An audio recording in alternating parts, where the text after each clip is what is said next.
Hello, political vigilantes. My name is Graham Elwood. Thank you for watching. Please support the show. Let the ads play all the way through. When you click skip ad, I do not get paid. Go to patreon.com/Graham Elwood. We've just added a bunch of new Patreons. You guys are helping the channel grow. I guarantee within the next month, I'm going to have better lighting. Not that we don't like the haunted house lighting, but it's just indie media. It's scary. We're going to have better lighting. But this channel, for those of you who just joined, I started doing this show just sitting at my kitchen table reading the newspaper with no lighting. And we've already grown it. So we're going to keep improving the studio. The next step is better lighting and better sound. I've had some sound issues. I'm going to invest in a better microphone and all this other stuff, a better soundboard. So that's what we're going to do. In the meantime, though, we're going to talk about every time a new candidate runs, let's meet Beto or Rourke. Amy and I are happy to share with you that I'm running to serve you as the next president of the United States of America. This is a defining moment of truth for this country and for every single one of us. The challenges that we face right now, the interconnected crises in our economy, our democracy, and our climate have never been greater. And they will either consume us or they will afford us the greatest opportunity to unleash the genius of the United States of America. In other words, this moment of peril produces perhaps the greatest moment of promise for this country and for everyone inside of it. How are we going to do it? We can begin by fixing our democracy and ensuring that our government works for everyone and not just for corporations. We can invest in the dignity of those who work and those who seek to work. How? We can ensure that every single American can see a doctor and be well enough to live to their full potential. And all of us, wherever you live, can acknowledge that if immigration is a problem, it's the best possible problem for this country to have. And we should ensure that there are lawful paths to work, to be with family, and to flee persecution. How? We can listen to and lift up rural America. We can work on real justice reform and confront the hard truths of slavery and segregation and suppression in these United States of America. We can reassert our global leadership and end these decades-long wars and be there for every woman and man who is served in them. And perhaps most importantly of all, because our very existence depends on it, we can unleash the ingenuity and creativity of millions of Americans who want to ensure that we squarely confront the challenge of climate change before it's too late. This is going to be a positive campaign that seeks to bring out the very best from every single one of us, that seeks to unite a very divided country. We saw the power of this in Texas, where people allowed no difference, however great or however small, to stand between them and divide us, whether it was religion or gender or income or geography. We put our labels and our differences aside to come together for the only thing that matters: the future of this country and the generations that will follow us. Over the coming days, I'm going to travel this country and listen to those who I seek to serve, to understand from your perspective how we can best meet these challenges. On March 30th, I will be back here in El Paso, Texas, and I invite you to join us in a kickoff for this campaign. But even if you cannot be here on March 30th, I still want your help organizing where you live, bringing in friends and family and neighbors to the greatest grassroots campaign this country has ever seen. There's a lot more to come, but I want to leave you with this. The only way for us to live up to the promise of America is to give it our all and to give it for all of us. We are truly now, more than ever, the last great hope of Earth. At this moment of maximum peril and maximum potential, let's show ourselves and those who will succeed us in this great country just who we are and what we can do. Thank you. Hi, everyone. George Stephan. Oh, boy. I can't watch an ad from that clown. Wow. Man, just centrist platitudes for all. Just everyone deserves the right to see a doctor. But you notice how he wouldn't say Medicare for all.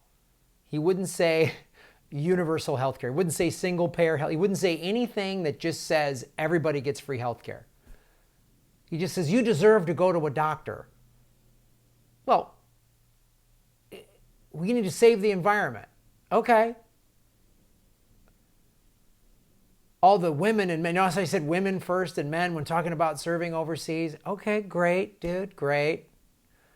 Great. He's just like, we're going to talk to rural America. It's just all platitudes. He didn't come out and go, I'm for Medicare for all. I'm for $15 an hour wage. I'm for a Green New Deal that puts everyone back to work and saves the planet. I'm for ending private prisons. He just says reform and just all these catchphrasey buzzwords. And guess what, kids? His name is Robert Francis O'Rourke. Irish Catholic. This is to let you think in a largely Latino state and town like El Paso, Texas, that he's got some Latino in him. That's what that is. His rich parents have been grooming him from day one to be a politician. So he's got to be Beto O'Rourke. This is an Irish Catholic name. He's another corporate centrist.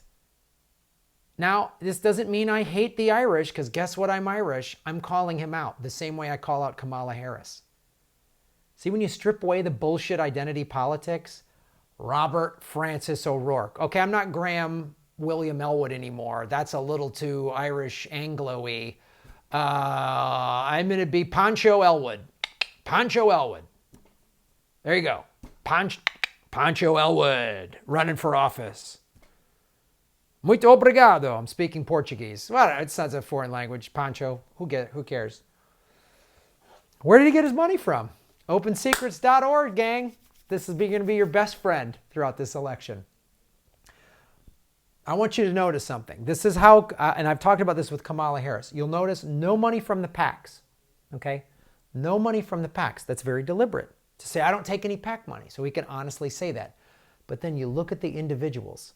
From the retired, lawyers and law firms, education, health professionals. Here's why we will not have Medicare for all with Beto O'Rourke. Right here. Real estate. Oh, land developers. Because here's what you can do.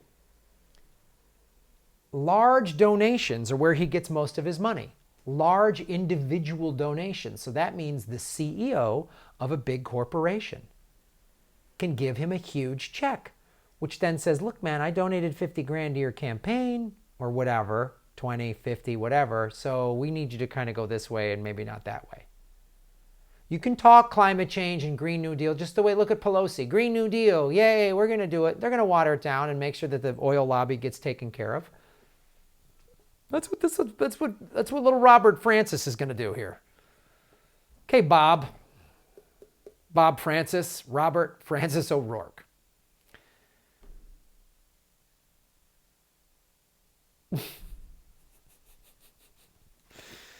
As a congressman, he supported a $2 billion military funding increase that benefited a company controlled by another major donor. That donor, real estate developer Woody Hunt, was friends with O'Rourke's late father. Hunt also co-founded and funds an El Paso non-for-profit organization that has employed O'Rourke's wife since 2016.